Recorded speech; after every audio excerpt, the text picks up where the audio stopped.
Even though I'm at university, I still end up buying books. I don't buy a lot, just a couple, or a little bit more than a couple.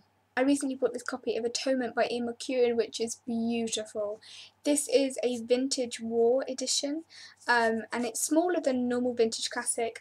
I'm actually reading Atonement at the moment, and I am loving it. I've tried to read Atonement quite a few times, but could never really get into it, and this time I'm just loving kind of the writing style, which kind of feels like a stream of consciousness kind of narrative. It's fantastic. To the Lighthouse by Virginia Woolf. I have just finished reading Mrs. Dalloway for the second time, and that book, seriously, it just blew me away. I can't get over my love for that book. I just really want to teach that book. I want to kind of give a lecture on it. I'm just completely like absorbed in that book at the moment, and just completely absorbed into kind of the world of Virginia Woolf, and I just really want to read more. I picked To the Lighthouse because I remember actually kind of going through this, or kind of almost skim reading it during my A-levels, and I remember choosing a passage of it to kind of really annotate, and I just really liked it, and I wanted to read the entire novel.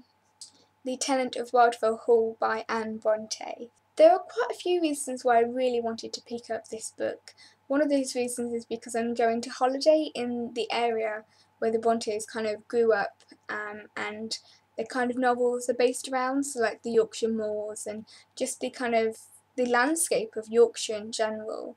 The second most important reason why I really wanted to pick up this book is because I feel like Anne Bronte has been kind of neglected by not only me but kind of society as well, in a way. Because when we think of the Brontes, we normally think of Charlotte and Emily, and we think of two novels in particular, Jane Eyre and Wuthering Heights.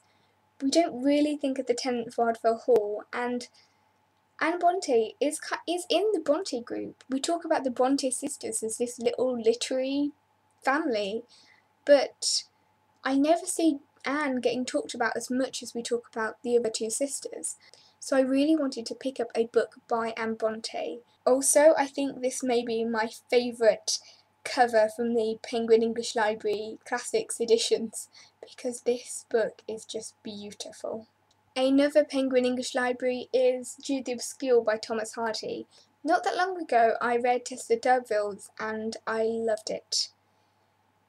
That book was just a masterpiece. I loved it so much.